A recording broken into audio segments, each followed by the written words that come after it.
अगर हम अपने आप को विश्वासी कहते हैं तो किस आधार में कहते हैं? अगर हम एक विश्वास के जीवन को जीते हैं तो किस आधार में जीते हैं? अगर हम ये कहते हैं कि आने वाले समय में हम नए आकाश और नई पृथ्वी को देखने वाले हैं तो किस आधार में कहते हैं? अगर हम कहते हैं कि आने वाले समय में हम परमेश्वर के राज्य में पाए जाएंगे या हमारा नाम जीवन के पुस्तक में लिखा हुआ है तो किस आधार में हम इन बातों को कह रहे हैं?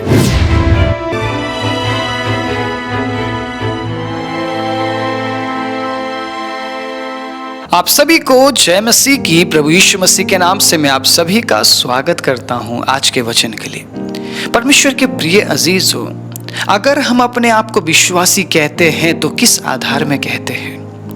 अगर हम एक विश्वास के जीवन को जीते हैं तो किस आधार में जीते हैं? अगर हम ये कहते हैं कि आने वाले समय में हम नए आकाश और नई पृथ्वी को देखने वाले हैं तो किस आधार में कहते हैं?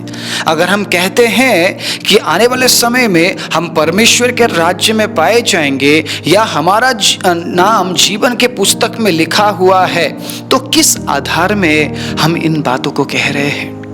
अगर हम कह रहे हैं कि प्रभु यीशु मसीह हमारे दिल में है, हमारे जीवनों में है, तो हम किस आधार में इस बात को कह पा रहे हैं? क्योंकि आज जिस व्यवहारिक वचन को मैं आपके बीच में लेकर आया हूं, ये प्रैक्टिकल वर्ड आपके जीवन में एक बहुत बड़ा बदलाहट को लेकर आ सकता है अगर आप इस वचन को सुनकर परमेश्वर की ओर मुड़ते हैं। तो आप किसी प्रचारक पर निर्भर होकर अपने उद्धार के जीवन के लिए निश्चिंत नहीं रह सकते हैं। इस बात को सुनिएगा, मैं पहले से ही इस बात को बोलता हुआ आया हूं और आज भी बोल रहा हूं, आगे भी मैं बोलता रहूंगा। आप मुझ पर निर्भर मत रहिए। मैं सिर्फ संदेश लेकर आता हूं, स्वयं संदेश नहीं हूं। हालेलुया। या कोई दूसरा प्रचारक जो कह रहा है कि प्रभु ने ये कहा, प्रभु ने वो कहा, वो बस कह पा रहा है या बस कह रहा है, एक्चुअल में वो वचन नहीं है। हम कुछ समय के लिए आपके बीच में परमेश्वर के वचन को लेकर आ सकते हैं। अलग अलग तरीके से लोग परमेश्वर के वचनों को लेकर आ रहे हैं और ये काम जारी रखेगा प्रभु जब तक हम उसके वचन को पकड़ ना लें। अब बात यह है कि परमेश्वर के अजीजों, प्रचारक पर निर्भर होने से आपका उद्धार दृढ़ और मजबूत नहीं होता है, क्योंकि अगर उस प्रचारक ने गलत प्रचार किया तो आप अपने उद्धार को खो सकते हैं। अगर आप उस प्रचारक के जीवन को देखेंगे और ठोकर खाएंगे तो आप अपने उद्धार को खो सकते हैं। मैं ये नहीं कहता हूं हर एक प्रचारक बुरा है, लेकिन मैं ये भी नहीं कहता हूं हर एक प्रचारक अच्छा है। मैंने कभी अपने आप को एक बहुत बड़ा प्रचारक बोलकर नहीं सोचा और ना ही मैं सोचूंगा, क्योंकि अगर मुझे प्रभु मौका दे रहे हैं इस अद्भुत और अनमोल वचन को बांटने के लिए, ये ही मेरे लिए बहुत बड़ा सौभाग्य है। मुझे एक बहुत बड़े प्रचारक का दर्जा नहीं चाहिए। आज अगर आप मुझे सोच रहे हैं ये व्यक्ति कुछ ज्यादा बेहतर नहीं है या बहुत अच्छा प्रचार नहीं करता है, मैं आपके सोचों का आदर करता हूं, मैं आपके विचारों का आदर करता हूं, क्योंकि मुझे बहुत बड़ा प्रचारक नहीं बनना है। मुझे एक छोटा प्रचारक बनकर प्रभु के अद्भुत वचनों को लोगों के बीच में लेकर जाना है और मुझे ये लगता है ये मेरी सेवकाई है। प्रेज द लॉर्ड, ये मेरी सेवकाई है। बहुत बड़ा प्रचारक बनकर अगर मैं प्रभु के वचन को डिलीवर ना कर सकूं, उसका क्या फायदा? लेकिन अगर मैं एक छोटा व्यक्ति बनकर प्रभु के अद्भुत और सामर्थ्य वचन को लोगों के बीच में लेकर जा सकूं, सच्चाई को लेकर जा सकूं, परमेश्वर के अजीजों, जैसा वचन में लिखा अगर वैसा ही मैं लोगों को डिलीवर कर सकूं तो मेरे लिए वो एक बहुत बड़ा अचीवमेंट है। चाहे मुझे कोई जाने या ना जाने, कोई पहचाने या ना पहचाने, कोई मुझे दर्जा दे या ना दे। मैंने कभी किसी को फोर्सफुली नहीं बोला कि मुझे पास्टर बोलो या मुझे ये बोलो या मुझे वो बोलो। अगर वो मुझे ब्रदर बोलते हैं तब भी ठीक है, आप इज्जत देकर तो बोल रहे हैं। अगर आपके पास्टर में इज्जत नहीं है तो पास्टर का क्या फायदा? अगर आप बोल रहे हैं प्रॉफिट जी, वैसे मुझे पसंद नहीं है, ठीक है, मैं सिंपल एक पास्टर कहलवाना पसंद करता हूँ। अगर आप मुझे पास्टर बोलते हैं तब भी ठीक है, ब्रदर बोलते हैं तब भी ठीक है। आप जो भी बोलिए उस नाम में आदर छिपा होना चाहिए। आप जो भी बोलिए उस नाम में आदर छिपा हुआ होना चाहिए।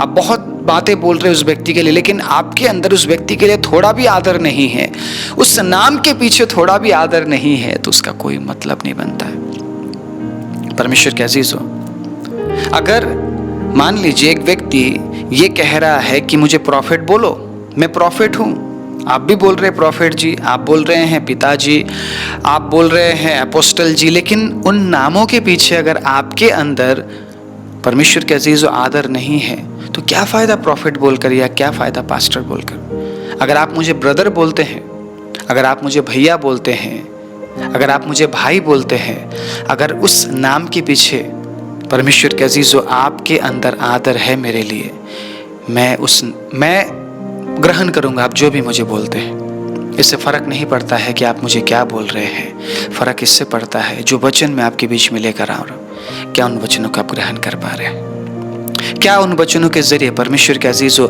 आप प्रभु के साथ जुड़ पा रहे हैं। एक बहुत बड़ा प्रॉफिट बोल रहा है, एक बहुत बड़ा अपोस्टल बोल रहा है, लेकिन आपको समझ ही नहीं आ रहा, क्या फ़ायदा। वो तो बहुत बड़ा है, लेकिन वो अद्भुत वचन, सामर्थ्य वचन को समझा नहीं पा रहे, उससे क्या फ़ायदा बड़ा बनने से। मैं यहाँ पर किसी को टारगेट नहीं कर रहा हूँ, मैं यहाँ पर या परमेश्वर के अजीजों किसी नाम, किसी पोस्ट पर मैं बात नहीं कर रहा हूँ। मैं बात कर रहा हूँ प्रभु के वचन को लेकर। अगर मैं सो कॉल्ड व्यक्ति हूँ, मैं ये हूँ, मैं वो हूँ, मेरे पास ये डिग्री है, वो डिग्री है, मैं बहुत बड़ी बड़ी बातें करता हूँ, लेकिन अगर परमेश्वर के अजीजों जिन बातों को मैं आपके बीच में रख रहा हूँ, उन बातों को सुनकर अगर आप परमेश्वर की ओर नहीं मुड़ रहे हैं, परमेश्वर के अजीजों, मेरे प्रचार का कोई फायदा नहीं है।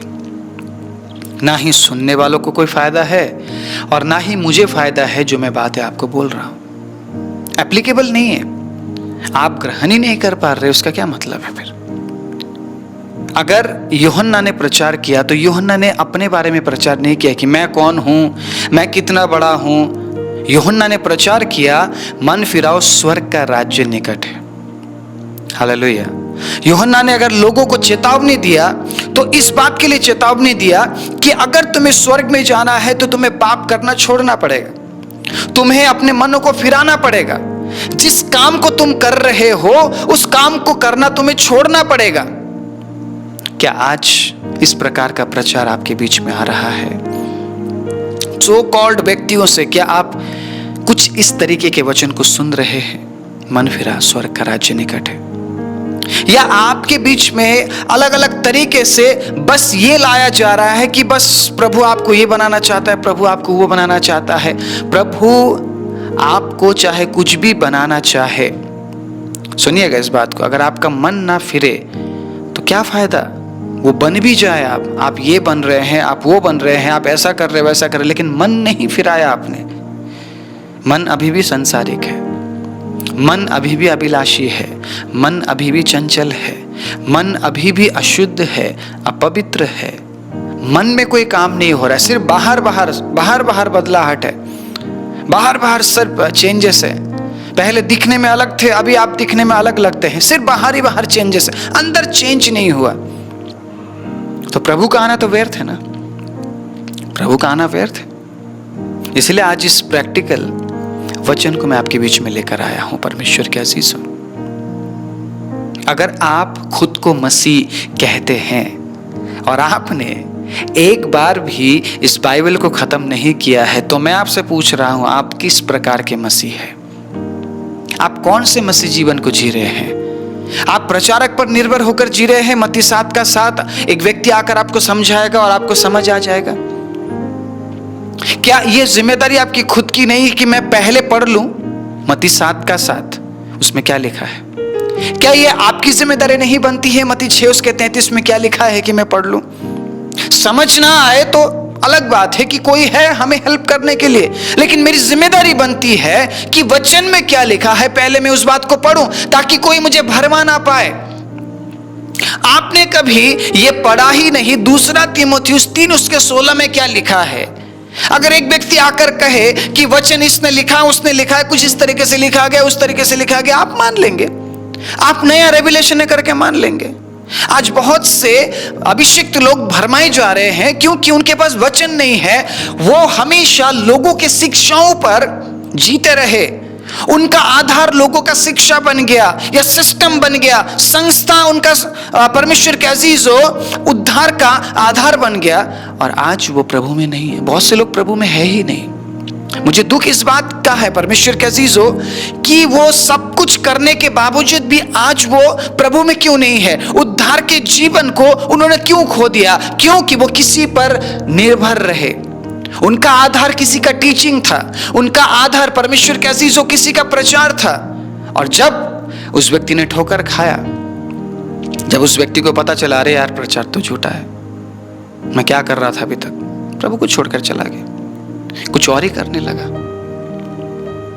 अपने आप को मसीह कहना आसान है, मसीह कहलवाना आसान है, ये बोलना आसान है कि मैं विश्वासी हूं, ये बोलना आसान है कि मैं स्वर्ग में जाने वाला हूं, लेकिन वचन पढ़ना कठिन है। आप सब कुछ कर सकते हैं लेकिन वचन आप नहीं पढ़ेंगे। मैं सही बोल रहा हूं? जितने भी लोगों तक ये वचन पहुंचता है, ये प्रचार पहुंचता है, आप कमेंट में लिखिएगा जरूर कि आपने कितने बार अपने बाइबल को पढ़ा है। मतलब पूरा बाइबल आपने कितने बार खत्म किया है, इस पूरे बाइबल को आपने कितने बार खत्म किया है। अगर एक बाइबल को खत्म करना है, ठीक है, पूरा पढ़ना है, तो आपको 1 साल चाहिए।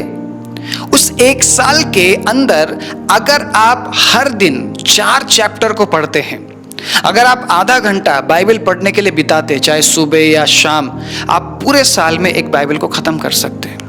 अब आप खुद सोचिए आप कितने साल से विश्वासी है और आपने कितने बार इस बाइबल को खत्म किया है।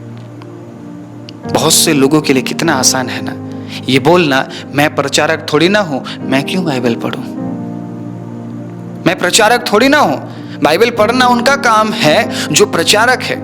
या अगर आप बिब्लिकल नॉलेज की बात करते हैं, बिब्लिकल टीचिंग की बात करते हैं, चले जाते हैं क्या लेने के लिए? कोर्स लेने के लिए, कोर्स करने के लिए चले जाते हैं। कोई कॉरेस्पॉन्डेंस कोर्स कर रहा है, कोई घर बैठे कर रहा है, लेकिन इन्होंने कोर्स तो कर दिया लेकिन बाइबल नहीं पढ़ते। जैसे ही बात आती है बाइबल पढ़ने वाली, जैसे ही बात आती है बिब्लिकल टीचिंग की, बाइबलीय ज्ञान की, ये सीधा चले जाते हैं किसी बाइबल कॉलेज के पास या किसी कोर्स के पास या किसी ट्रेनिंग के पास, लेकिन ये खुद बाइबल पढ़ते नहीं है। इसलिए इन दिनों में इतने सारे कंफ्यूजन है। आप अगर बाइबल पढ़ने लग जाए, प्रभु के वचन में क्या लिखा है, अगर ये जानने की इच्छा आपके अंदर जागने लग जाए, परमेश्वर के अजीजों, कोई आपको भरमा नहीं पाएगा। आप एक बार पूरा बाइबल पढ़ लेंगे, आपको समझ नहीं आएगा। दूसरे बार पढ़ने की इच्छा होगी आपके अंदर, आप दूसरी बार पढ़ेंगे, शायद आपको थोड़ा बहुत समझ आ जाए। तीसरी बार पढ़ेंगे, शायद थोड़ा और आपको समझ आ जाए। परमेश्वर के अजीजों, आप एक परिपक्व विश्वासी बनते जाएंगे। बिना बाइबल को पढ़े, बिना वचन के ज्ञान के लोग अपने आप को मसीह कह रहे हैं। किस प्रकार के मसीह है आप, मुझे बताइए। आप किस प्रकार के विश्वासी हैं, मुझे बताइए, जो प्रभु के वचन को ही पढ़ना ना चाहे। हम सुन लेते हैं ना, हम YouTube में सुन लेते हैं। YouTube आपका चर्च नहीं है। YouTube में सुनकर आप प्रभु में बहुत बढ़ जाएंगे, ये सच्चाई नहीं है। अगर एक दिन YouTube बंद हो जाए, आप क्या करेंगे, मुझे बताइए। मैं यहाँ पर बस देखिएगा, उदाहरण के लिए मैं बोल रहा हूँ। मैं ये नहीं बोल रहा हूँ कि कल के दिन YouTube बंद हो रहा है, ठीक है। YouTube के भरोसे मिनिस्ट्रीज नहीं चल रही है। जब YouTube नहीं था, क्या उस समय सेवकाई नहीं थी? उस समय मैं कहता हूँ अभी से ज़्यादा अच्छा पवित्र सेवकाई उस समय चल रही थी। अभी तो बहुत सारी चीज़ें सिर्फ दिखावटी है। आपकी आंखों के सामने कुछ, आपके पीठ पीछे कुछ किया जा रहा है। भरमाने वाली बातें लेकर लोग आ रहे हैं। उस समय लोगों को लोगों तक पहुंचने के लिए कितना कठिन था। अगर एक रॉन्ग टीचिंग है, उसको लोगों के बीच में जाकर बोलना कितना कठिन था, आज कितना आसान है। आपको लग रहा है हर एक व्यक्ति सच बोल रहा है। बहुत से सीधे साधे लोग हैं, जिनको लगता है हर एक टीचिंग सही है, जहां पे प्रभु यीशु मसीह का नाम ले लिया बस वो सही टीचिंग है, लेकिन ऐसा नहीं है। मैं सही बोल रहा हूं? अभी कितना आसान है झूठी शिक्षाएं फैलाना, आसान है कि नहीं? बस एक क्लिक आप भरमाए जाएंगे, आपको भरमाया जाएगा। जस्ट एक क्लिक, आपने थंबनेल देखा, थंबनेल बहुत अच्छा बनाया हुआ है, जैसे अंदर आप एंटर करते हैं, मैं देखिए डार्क रियलिटी में बोल रहा हूं, ठीक है, डार्क रियलिटी बोल रहा हूं, ये सच्चाई है और इससे आप मुंह नहीं मोड़ सकते हैं। इस बात से अब आप मुंह नहीं मोड़ सकते हैं कि इन दिनों में लोग एक दूसरे के साथ लड़ने लगे हैं बाइबल के ज्ञान को लेकर, टीचिंग्स को लेकर। क्या प्रभु ने हमें वचन इसलिए दिया है कि हम एक दूसरे से लड़े, या वचन हमें इसलिए दिया है कि हम एक दूसरे से प्यार करें? मुझे इसका जवाब दे दीजिए। क्यों दिया है प्रभु ने वचन? क्या प्रभु ने हमें वचन इसलिए दिया है कि मैं खुद को साबित करूं कि मुझे कितना पढ़ना आता है? मैं आज ये बात इसलिए नहीं बोल रहा हूं कि मैंने कई बार बाइबल पढ़ा है, मैं इसलिए नहीं बोल रहा हूं। मैं आपको तो बोलना ही नहीं चाहता कि मैंने कितने बार पढ़ा। मैं यहां पर ये बात बोल रहा हूं कि अगर आप अपने आप को मसीह कह रहे हैं, अगर आप अपने आप को विश्वासी कह रहे हैं, तो आपके विश्वास का आधार क्या है? क्या किसी की शिक्षा है? क्या कोई कलीसिया है, या कोई सिस्टम है, या कोई संस्था है? क्या है आपके विश्वास का आधार? अगर वचन आपको पता नहीं है वचन में क्या लिखा है, तो आप किस प्रकार के विश्वासी हैं? आदि में वचन था, वचन परमेश्वर के साथ था और वचन ही परमेश्वर था, और आप उसी वचन को खुद से दूर रखते, आप पढ़ना नहीं चाहते। आपके अंदर इतनी इच्छा कभी हुई नहीं कि मैं एटलीस्ट एक बार बाइबल को खत्म करूं या 2 बार बाइबल खत्म करूं। आप जब 2 बार या 3 बार या 4 बार बाइबल खत्म कर रहे हैं, मैं नहीं बोल रहा हूं संपूर्ण बाइबल आप छाप लेंगे या याद कर लेंगे, पॉसिबल नहीं है। लेकिन शायद कुछ ऐसे वचन है जिन वचनों के जरिए प्रभु आपसे बात करना चाहता है, लेकिन शायद एक बार में आप उस वचन को समझ ना पाए, 2 बार में समझ ना पाए, 3 बार में शायद आप समझ ना पाए, लेकिन क्या पता प्रभु 4थी बार में आपसे बात करें। लेकिन 4थी बार के लिए आपको पढ़ना तो पड़ेगा। 4थी बार परमेश्वर के अजीजों, प्रभु अगर आपसे बात करना है तो 3 बार तो आपको पढ़ना पड़ेगा ना। 3 बार खत्म करने के बाद फिर जब आप 4थी बार आप फिर से पढ़ना शुरू करेंगे, क्या पता प्रभु आपसे बात करें। आप ऐसे ही परिपक्व बनते हैं। मैं हर एक बहनों से मैं पूछना चाहता हूं, क्या आपने पहले ही दिन से अच्छा खाना बनाना आपने चालू कर दिया था?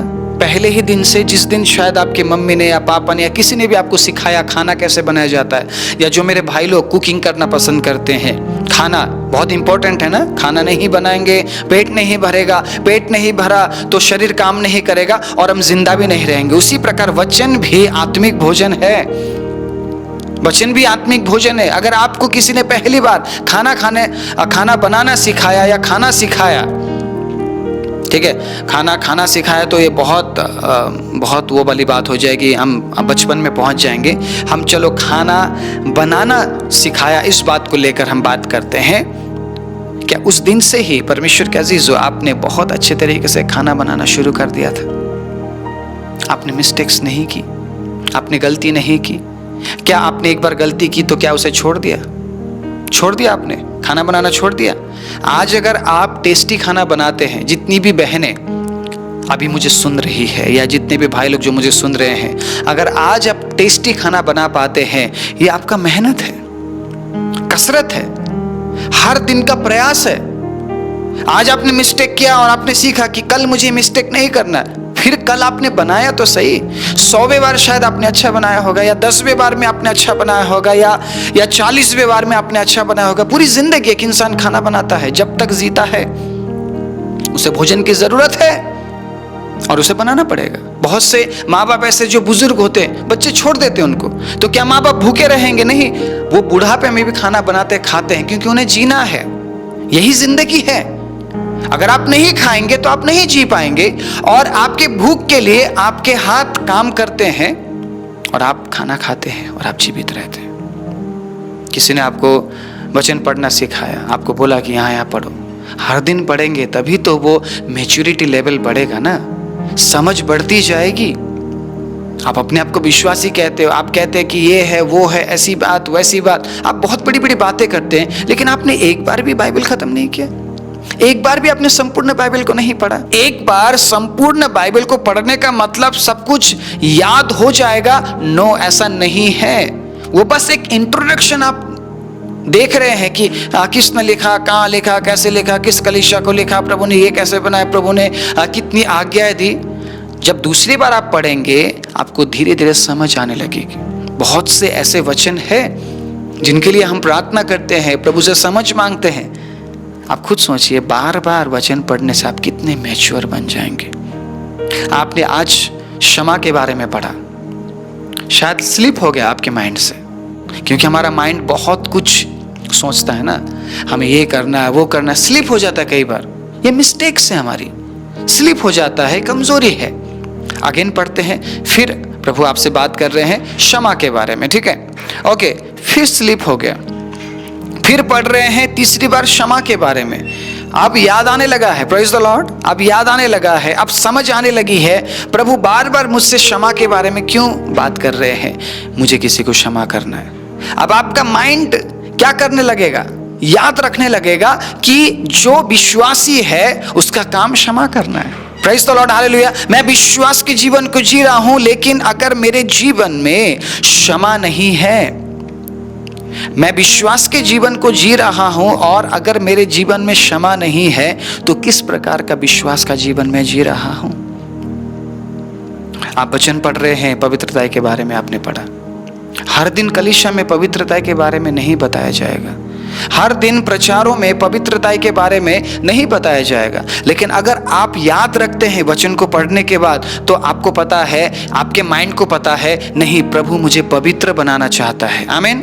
प्रभु मुझे पवित्र बनाना चाहता है, प्रभु मुझे क्षमा करने वाला बनाना चाहता है, प्रभु मुझे दया करने वाला बनाना चाहता है, प्रभु चाहता है कि मैं प्रभु के राज्य के लिए दूं। कौन बताएगा आपको?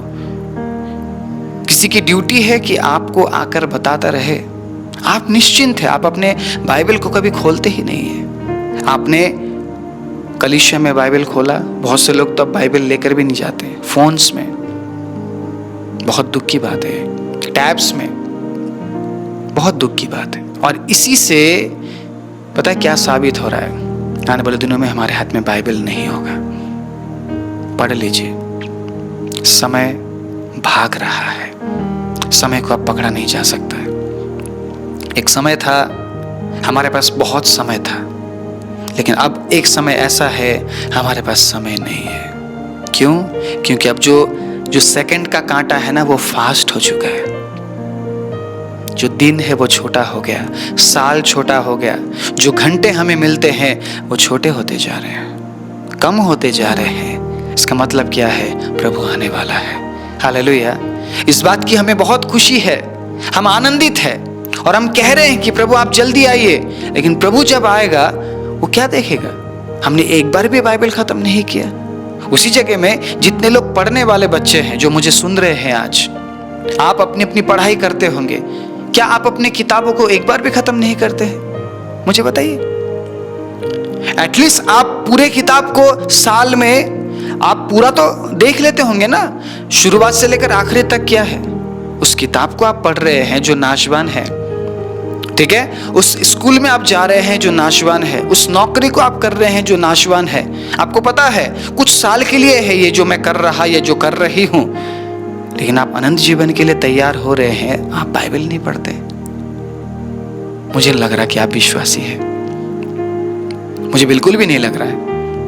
हाँ, उनकी बात छोड़ दीजिए जिनको पढ़ना नहीं आता है, उनके पास भी परमेश्वर के अजीजों, सुनिएगा इस बात को बड़े ध्यान से सुनिएगा, उनके पास भी ये बहाना नहीं है कि मुझे पढ़ना नहीं आता इसलिए मैंने पूरे बाइबल को खत्म नहीं किया। ऑडियो बाइबल मिलता है, ऑडियो बाइबल मिलता है आपके फ़ोन में, जिसमें आप यूट्यूब में बहुत सारे कंटेंट देख रहे हैं, घंटों घंटों आप बिताते हैं। ऑडियो बाइबल है, सुबह से लेकर शाम तक में आप आधे घंटे उस ऑडियो बाइबल को सुनिए। उत्पत्ति से लेकर प्रकाशित वाक्य तक ऑडियो बाइबल आपको मिलेगा। हिंदी में है, इंग्लिश में है, अलग अलग लैंग्वेजेस में है। जिन्होंने बनाया है, क्यों बनाया उन्होंने, क्यों उन्होंने ऑडियो बाइबल बनाया? उनके लिए बनाया जो पढ़ नहीं पा रहे हैं, या जो पढ़ नहीं पाते हैं वो सुन तो सकते हैं। सुनकर ही तो पता चलता है, पढ़ने वाला भी तो समझता है और सुनने वाला भी तो समझता है इस बात को।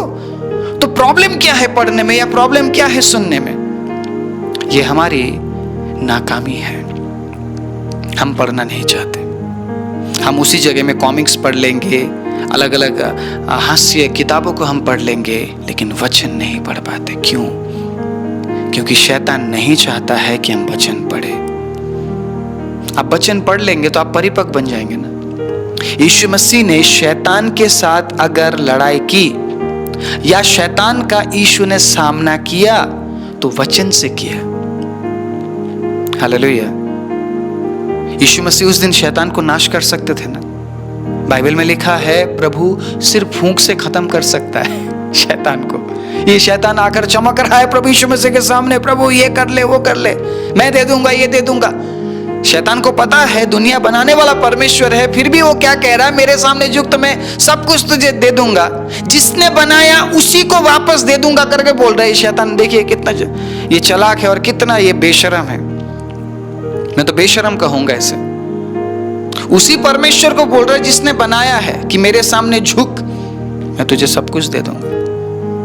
यीशु मसीह को गुस्सा भी आया होगा, परमेश्वर को गुस्सा भी आया होगा। हमारा परमेश्वर क्रोधी परमेश्वर है, आता है गुस्सा परमेश्वर को, क्रोध करता है हमारा प्रभु, विलंब से कोप करने वाला, लेकिन करता तो है।